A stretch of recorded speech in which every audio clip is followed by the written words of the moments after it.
And the truth is, fellas, you can't. You can't afford to make the mistake of entering into a relationship with a girl like that. So how do you start to filter them out? Well, you could say that you use Crest to brush your teeth because Colgate is more expensive and she won't like that.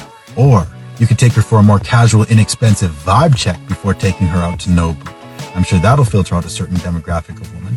And if you find a woman who does not lead with a price tag, who has a good heart, and who maybe even offers to pay, don't let her. Lock her down and spoil the shit out of her. Hey guys, how is it going? Welcome back to my channel, Alina di USA.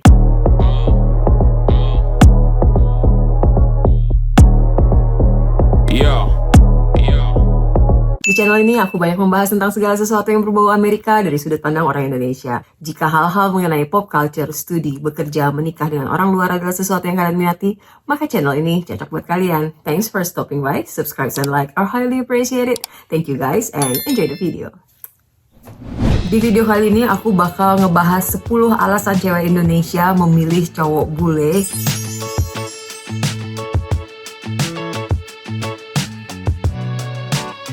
Sebagai seorang yang punya latar belakang peneliti, seorang antropolog psikolog, aku memang selalu ingin tahu fenomena-fenomena sosial di masyarakat. Jadi kalau yang lainnya tuh kalau lihat ada sesuatu yang aneh di masyarakat tuh cuma kepo sebentar and then move on with their life. Kalau gue lebih dari itu biasanya. Itu tuh biasanya gue sampai mikirin why people do certain things tuh. Sampai gue pikirin rumusnya kenapa fenomena A bisa terjadi, what happens behind that story gitu. Ada yang sama gue, komen di bawah ya. Berarti fix kita anak sosial emang. Dan gue sudah riset panjang, and if you like it, komen di bawah. Terus kasih tahu aku apalagi yang harus aku riset, apalagi yang harus aku survei, dan follow my Instagram Alina Nuzia karena di situ aku mulai sering bikin polling atau ngobrol-ngobrol lah sama kalian what happened in Indonesia karena nggak terlalu banyak berita tentang Indonesia yang aku dapat di Amerika. So hit me on Instagram, okay? Sebelum kita mulai ke topik, gue harus kasih tahu dulu bahwa riset yang sudah gue lakukan ini menggunakan metode kualitatif. Jadi narasumber itu gue wawancara sampai dalam, gue kenal dulu lingkungannya, tempat dia dibesarkannya, secara cultural tuh gue mengerti dulu. Jadi ini bukan riset kuantitatif di mana aku nyebar polling terus kasih pilihan ganda mereka ngisi gitu. Survei kayak gitu bagus kalau ingin tahu berapa persen tapi tidak mendalam, karena menurutku untuk melihat fenomena sosial secara dalam itu ya memang harus dengan deep talk sama si narasumber gitu. Jadi kalau metode kualitatif itu cenderung bisa lebih dipercaya karena kita melakukan deep talk sama narasumber, terus habis itu ngelihat keadaannya langsung, dilihat dari banyak sudut si narasumber tersebut. Oke lah, nggak usah panjang lebar tentang itu yang ngebosenin. So kita mulai lanjut ke nomor 1. Tapi sebelum itu aku harus ngasih tahu bahwa video ini disponsori oleh Maxima Stiftung. Maxima Stiftung adalah sebuah perusahaan yang bergerak di bidang jasa, memberikan informasi tentang studi ke luar negeri, bekerja ke luar negeri, khususnya ke Jerman ya, dimana kalian anak-anak muda usia 18 sampai dengan 30 tahun bisa ke Jerman dengan legal, terus mendapatkan pelatihan setara dengan Politeknik atau D3 kalau di Indonesia, tapi ini dibayar. Hey guys, di Indonesia nggak ada yang seperti ini kan. Kalau kalian kuliah itu biasanya kalian membayar sekolahnya, tapi ini dibayar karena kalian akan magang di sebuah perusahaan dan ketika lulus kalian akan di-hire sama perusahaan tersebut otomatis. Kalian akan mendapatkan gaji minimal 11 jutaan per bulan dan semua uang gaji kalian tinggal masuk ke kantong atau dikirim ke orang-orang tersayang di Indonesia karena tempat tinggal, makan, transportasi, bahkan asuransi itu sudah diurus sama perusahaan yang meng-hire kalian. Mau tahu informasinya lebih lanjut? Hubungi Maxima Stiftung ya. So ini dia 10 alasan cewek Indonesia memilih cowok bule, dari yang paling gak populer dulu ke yang paling viral, oke? Nomor 1 adalah gak mau ribet sama mertua atau ipar Indonesia. Ya, ini sebetulnya tidak umum, makanya dia ditaruh di nomor 1. Ini adalah orang-orang yang ingin menghindar dari adat biasanya, atau memang sudah trauma, jadi dia sudah menikah duluan, terus habis itu pernikahannya direcoki sama mertua atau ipar, sehingga dia kapok sekapok-kapoknya. Akhirnya di pernikahan kedua, that's it, gua mau cari cowok dari luar. But guess what?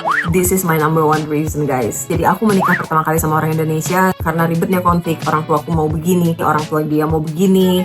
Kami selalu tidak bahagia karena campur tangannya keluarga besar. Akhirnya kami memutuskan untuk lu, gue, and. Nah kenapa sih sampai segitunya? Emang mertua barat gimana? Yang aku tahu ada perbedaan kultur di mana mertua barat itu cenderung melihat kamu sebagai istri anakmu, bukan anaknya dia. gitu. Karena dia menaruh posisi jauh, tidak memaksakan orang itu menjadi anaknya, sehingga konflik itu jarang terjadi, guys. Nah, di Indonesia tidak seperti itu kan, dimana ketika kamu menikah sama seseorang, bawa seseorang ke dalam keluargamu, berarti orang itu adalah bagian dari keluargamu. Nah, orang barat umumnya nggak kayak gitu. Kenapa sih gue sampai setahu ini? Iya, tadi sudah gue jelasin ya, gue ini peneliti sosial latar belakangnya. Lalu yang kedua adalah aku memang menikah sama orang dari Eropa dan sekarang menikah dengan Amerika. Jadi tepatnya aku sudah menikah 3 kali, satu sama orang Indonesia, kedua yang Jerman, ketiga yang Amerika. Banyak ya, hujat-hujat kalau mau. Oke, jadi karena pandangan seperti itu, yang dinikahin anakku adalah urusannya anakku, mereka jadi nggak terlalu musingin gitu. Misalnya si cewek ini sukanya rebahan terus di rumah. Bet, nggak bangun juga kau. Ukir sampai 3 ya Bet ya. Nggak bangun ku tenggelamkan kau. 1. Ih, komen mainin aku Bat. Selama anaknya fine-fine aja, cinta-cinta aja sama anaknya, ibunya tuh nggak punya hak marahin anaknya. Nggak kayak di Indonesia kan, diatur banget. Kamu tuh harus masakin dan segala macam. Nggak deket dong. Iya, kalau kamu mau deket. Kalau enggak. Intinya tidak munafik. Jadi semua secara organik gitu loh. Mereka nggak memaksakan pernikahannya anaknya ini menjadi pernikahannya mereka juga, atau nggak memaksakan anak ini, si cewek ini menjadi anaknya juga. Itu hidup anaknya. Nah, pengalamanku ya, aku sangat dekat sama mantan mertuaku yang orang Jerman. Aku sangat sayang, sampai sekarang aku sayang banget sama dia dan klik banget sama dia. Aku nggak klik sama anaknya karena anaknya nyelingkuhin gue gitu kan. Tapi sama ibu mertuaku, aku sangat baik. Aku bisa curhat panjang sama dia dan aku manggil dia Andrea. Dari situ aja sudah kelihatan ya bahwa kita tetap menjadi individu masing-masing, bukan gue exactly jadi anaknya dia gitu.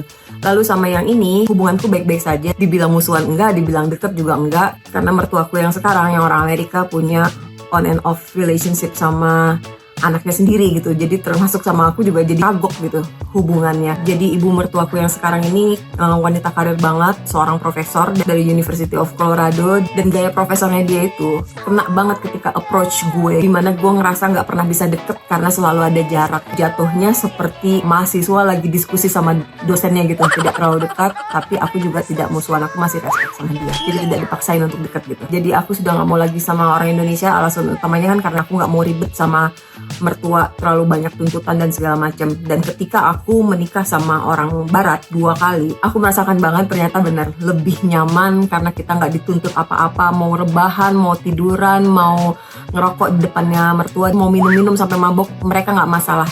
Karena mereka ngelihat itu anaknya orang yang dicintai sama anaknya gitu. Bukan itu anak gua, harus gua marahin, harus gua sepetin gitu, enggak. Jadi bagi yang mau kabur dari mertua-mertua atau tradisi yang begitu mengikat di Indonesia, pilihan nomor 1, approve. Oke, yang kedua, trauma sama cowok Indo. Jadi disakitin melulu, diselingkuhin mulu, di KDRT melulu, dijadiin babu. Akhirnya mereka capek sama orang Indo dan memutuskan untuk sama bule saja. Para narasumberku yang bilang bahwa mereka trauma sama cowok Indo itu, mereka bilang alasannya karena tuntutan cowok Indo itu udah nggak masuk akal banget, sehingga mereka tuh give up. Salah satunya mereka harus hijaban, mereka harus nurut, mereka harus keluar dari pekerjaannya, harus bisa masak, calon mertua minta dia praktek masak. Lalu narasumber gue juga bilang ada titik di mana dia sangat kapok dan gak mau ngelirik orang Indonesia lagi ketika dia itu sudah pacaran lama, terus ya sudah sleeping together, pokoknya relationshipnya udah lama, sekitar 1 tahunan. Setelah itu dia mutusin ceweknya dan bilang, lu not good enough to be my wife. Why? Karena dia nggak berkerudung, karena dia mau ditidurin sebelum dia menikah, dan seminggu kemudian dia menikah sama cewek yang berkerudung. Man, talk about commitment and honesty, ya. Kalau kamu ngerasa pengen sama cewek yang berkerudung, ngomong dari awal. Kalau kamu ngerasa kamu cowok religius yang ingin cewek baik-baik, kamu juga tidak melakukan hal-hal seperti sleeping together before marriage. Ini like fuck double standard. Yeah, I know it's wrong on religion perspective. Yang cewek salah, yang cowok juga salah. Tapi sebetulnya nggak bisa mutusin cewek yang sudah dia cobain dengan bilang gue nggak bisa nikah sama lu karena lu hanya main-mainnya gue mau nikah sama cewek lain yang lebih baik dari gue, padahal dia nggak lebih baik. Gimana pendapatmu? Tulis di komen. Yang ketiga, ini lumayan lucu sih dan menjadi stereotipnya orang-orang Indonesia. Tapi banyak loh yang jujur bahwa alasannya mereka itu adalah nomor 3 ini, yaitu nggak ada cowok Indonesia yang mau sama mereka karena tampangnya mereka seperti maaf babu dan berkulit gelap. Atau dua-duanya, kombinasi dari itu. Jadi kalau kalian punya 2 ini, fatal sih di Indonesia. Karena orang Indonesia, cowok-cowoknya tuh masih sangat fisik ya, masih sangat appearance ngeliatnya. Gara-gara itu, mereka sudah nggak mau lagi sama cowok Indonesia. Cowok Indonesia juga nolak dia juga nggak mau gue. Narasumberku nggak bilang secara eksplisit terang-terangan gitu bahwa ini alasannya kenapa mereka cari bule, tapi dari ngobrol-ngobrolnya itu ya bahwa dia sakit hati nggak ada yang ngelirik di Indonesia, dan setelah coba online dating dapet bule dan akhirnya mereka never look back. Aku sebelumnya juga baca Bule Hunter, itu lucu banget. Kalau kalian masih bisa cari bukunya, nonton deh, lucu itu. Dimana para cewek yang ikut kontribusi menulis buku itu bilang bahwa mereka tidak menikah karena nggak ada yang datang ke rumahnya untuk meminang mereka gitu. Setelah akhirnya memutuskan untuk kerja, ketemu bule, malah bulenya kelompok-kelompok sama mereka, so like that. Tapi untuk menjawab stereotype ini, rumor ini, bener nggak sih bule itu suka sama yang kulitnya hitam, mukanya muka kampung dari desa gitu, belum kepoles sama skincare yang bagus gitu kan? Jawabannya adalah tidak, guys, tidak. The true story is, bule tahu kok mana cewek yang cakep dan mana cewek yang enggak. Jadi beda sama pendapat umum di mana katanya bule tuh nggak tahu mana yang cantik, mana orang Indonesia cantik, mana yang enggak, mereka tahu kok. Cuma mereka kritis banget, mereka tuh nggak cari cantik doang gitu. Jadi ini sedikit berbeda tradisi ya sama orang Indonesia, di mana mereka dari kecil cowok-cowok Indonesia itu dididik sebagai kepala rumah tangga kan, kepala keluarga. So, kalian harus kerja dan menghasilkan uang untuk keluargamu. Gara-gara mereka sudah harus capek cari uang, wajar jika mereka menginginkan istri-istri yang cantik. Jadi ketika capek pulang ngelihat yang cantik itu kan gimana gitu loh ya, seger lagi gitu. Nah, kalau di luar negeri nggak kayak gitu cara berpikirnya. Dari kecil mereka nggak dididik bahwa mereka yang menjadi kepala rumah tangga. Mereka dididik bahwa cowok dan cewek sama. Mereka nggak cari pembantu dalam hidup cowok-cowok ini. Karena nyuci, beberes, nyetrika, masak itu adalah basic skill, basic life skill. Jadi diajarin ke cowok maupun ke cewek. Di sini umum banget cowok bisa masak, bisa nyetrika sendiri. Sementara di Indonesia itu adalah pekerjaannya cewek. Kalau di sini tuh dibully, cowok yang nggak ngerti basic life skill seperti itu dibully.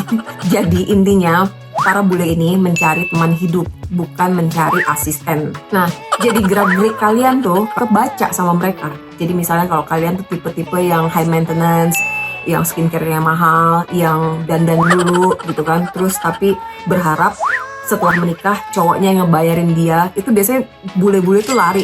Walaupun cantiknya kayak apa, umumnya mereka nggak mau. Kenapa mereka nggak suka sama yang cuma ngandelin cantik fisik? Karena hidup di luar negeri itu kan berat ya. Jadi kalau mereka berumah tangga, mereka harus bisa berkomunikasi dan saling bantu-membantu gitu. Partner hidup, jadi kalau cuma ngandelin fisik aja kan jadi beban. Kecuali kalau kalian memilihnya bule-bule yang sudah sukses, biasanya udah tua-tua ya. Mereka memang karena sudah punya uang, mereka mau beli sesuatu kan gitu. Dan sesuatu itu harus indah, cantik. Ya kayak kalau kalian lah cewek-cewek, kalau kalian kaya raya kan kalian ingin beli baju yang mahal, branded. Nah, kalau memang kalian ingin di taking care, ya jadilah sugar daddy terhadap para sugar daddy. Tapi kalau kalian memilih yang seperti aku sama suamiku itu kan seusia ya, itu biasanya dia nggak milih sekedar cantik, karena nggak bisa berkomunikasi dong. Melakukan hobi yang sama, traveling, hiking, camping, gitu kan, gaya-gaya bule kan kayak gitu kan, bangun rumah dari scratch, motong-motong kayu. Cewek ini juga harus bisa gitu, karena 50-50, mereka diajarin cowok dan cewek itu sama, kesetaraan gender. So bagi cewek-cewek cantik yang pengennya dihidupin, diurusin, dijadiin trophy wife gitu, mereka umumnya mereka bude nggak suka. Biasanya mereka ngomongin di belakang, pretty but shallow gitu kata mereka. Plus ada alasan berikutnya ya, kenapa sih mereka end up sama cewek-cewek yang biasanya kurang menarik wajahnya kayak gitu. Karena yang cantik-cantik itu biasanya menikah muda kan, habis itu menyesal kemudian. Jadi biasanya kan menikah muda, terus udah punya anak, bahagia, atau akhirnya menyesal kemudian gitu. Sehingga yang tersisa yang mana sih? Wanita-wanita yang biasa-biasa aja kan, yang tampangnya standar ke minus menurut pandangan umumnya orang Indonesia. Gara-gara mereka nggak ke distract sama pacaran, cari suami dan segala macam, biasanya karirnya mereka bagus. Dan disitulah biasanya mereka ketemu sama para bule itu. Misalnya dia seorang jurnalis, dikirim ke luar negeri, ketemu sama bule lain sesama jurnalis, akhirnya menikah, kan kayak gitu biasanya gitu. Pengalamanku sendiri, aku nurut kata orang tua bahwa harus segera menikah setelah lulus kuliah, terus kalau bisa sama orang yang bisa ngurusin kamu karena kamu anak terakhir, dan orang tuaku takut nggak bisa lagi ngehidupin aku, jadi aku dipastikan harus bisa di taking care sama seseorang. Untuk itulah aku menikah sama seorang dokter. Gue pikir hidup gue seneng, ternyata mertua gue juga punya ekspektasi tinggi. Anaknya itu disekolahin dokter untuk dapetin dokter lagi. Gitu lah, akhirnya jadilah kebenciannya itu padaku. I give up. Enggak. Either you respect me as a human being atau I'm out. Dan aku memilih untuk mengembalikan mantan suamiku ke keluarganya. I never look back. Aku memutuskan untuk cari bule dan ternyata pendapatku benar. Siapa aku buat bule itu doesn't matter. Asal aku mau berkembang terus, mau growing terus gitu. Karena sama mantan suamiku yang kedua, yang Jerman ini, aku dilatih untuk menjadi seorang entrepreneur. Bahkan setiap kali kita makan ke restoran, kita selalu bicarain ide-ide bisnis. Kayak misalnya kita duduk di restoran itu, ngelihat restorannya penuh itu, kita langsung keluarin kalkulator guys. Dimana dia hitung berapa orang yang datang, menghabiskan berapa rupiah, terus berapa jam ini restoran buka, dan dia langsung tahu, wow, let's do this. Ini pemilik restorannya kaya. Jadi intinya adalah kalau kamu nggak bisa ngimbangi, kamu tipe perempuan yang AA aja yang cari uang, aku yang ngurus anak. Bule lari dari cewek-cewek seperti itu. Doesn't matter how pretty you are, dalam waktu 1 minggu mereka udah capek sama kamu. Dan akan menjadi bahan gosipan terhadap sesama bule lainnya. Trust me, mereka ngegosip cewek-cewek Indonesia macam apa yang dia temuin, yang pengen dibeliin tas Louis Vuitton dan segala macam, mereka ngegosip kayak gitu. So, saran gua untuk kalian yang di bawah 27 tahun, jangan menikah buru-buru, jangan ketakutan sama permintaan dari tetangga dan keluarga besarnya kalian untuk segera menikah, karena hidup itu nggak cuma sekedar menikah menurutku, tapi juga explore. Hidup itu nawarin banyak hal. Bisa keliling dunia dulu, bisa buat blog, travel vlog, ikutan pertukaran budaya sama Maxima Stiftung contohnya. Dari situ, levelnya kamu tuh akan naik, wawasannya kamu naik, pengalamannya kamu naik, skillnya kamu naik, dan jodohmu akan ngikutin. Karena mindsetnya juga sudah terbuka luas dan dia menginginkan orang yang setara. Ingat mau dia Winda dan suaminya, nah seperti itu biasanya. Jadi jangan takut buat para cewek-cewek itu untuk ngejar mimpi setinggi mungkin, berprestasi, berpendidikan setinggi mungkin, karena jodohnya ngikutin. Setelah itu kalau kalian mau menikah, punya anak, kalian akan menghasilkan anak-anak yang baik karena pendidikannya kalian baik. Jadi kalian bisa transfer ilmu ke anaknya kalian itu, nggak menjadi orang yang kayak katak dalam tempurung. Oke. Lalu yang keempat, alasan cewek-cewek Indonesia memilih cowok bule, karena katanya mereka, para bule ini romantis dan sejajar dalam relationship. Tadi aku sudah bahas sedikit ya tentang sejajar dalam relationship, dan itu bukan rumor, itu fakta. Umumnya orang bule itu memang akan menaruh cewek di posisi yang seimbang. Oleh karena itu KDRT itu jarang sekali terjadi di pasangan luar. Kata kuncinya jarang ya, bukan berarti nggak ada, tapi jarang dibandingin di negara-negara yang masih menganut bahwa perempuan kedudukannya masih di bawah laki-laki. Kenapa aku bisa bilang sampai jarang terjadi? Karena kamu dipukul sedikit aja, dicubit sedikit aja sama suamimu, kamu lapor ke polisi, itu udah jelas hukumnya, suamimu bisa masuk penjara. Kenapa? Ini hak asasi manusia. Seluruh badan kita nih hak asasinya kita. Jadi kalau kita disakitin, sudah masuk ke melanggar hak asasinya manusia. Kalau masih ngata-ngatain itu nggak apa-apa ya. Walaupun menurutku kadang-kadang lebih nyakitin kata-kata loh daripada dipukul gitu kan. Tapi ya kalau pukul tuh jatuhnya kamu bisa bonyok bahkan sampai meninggal gitu. Jadi kalau kata-kataan paling cuma sakit di hati. Itulah kenapa peraturan di luar negeri, di Amerika, di Jerman, di Eropa lah, negara-negara Eropa umumnya itu keras terhadap KDRT. Sejajar dalam relationship biasanya pasti mereka dapatkan. Jadi ini yang ngomong seperti ini biasanya cewek-cewek pintar ya. Itu karena dia mungkin ngerasa kebebasannya dia berekspresi itu tidak dihalang-halangi gitu. Yang pasti buat banyak orang Indonesia, mereka nggak ngerasa itu penting karena memang secara tradisi kita memang cenderung patrilianistik. Jadi dimana kita sangat menghargai laki-lakinya kita gitu, ayah kita, suami kita. So ini biasanya cewek-cewek modern kalau dalam bayanganku mungkin kayak Najwa Shihab, Luna Maya kayak gitu.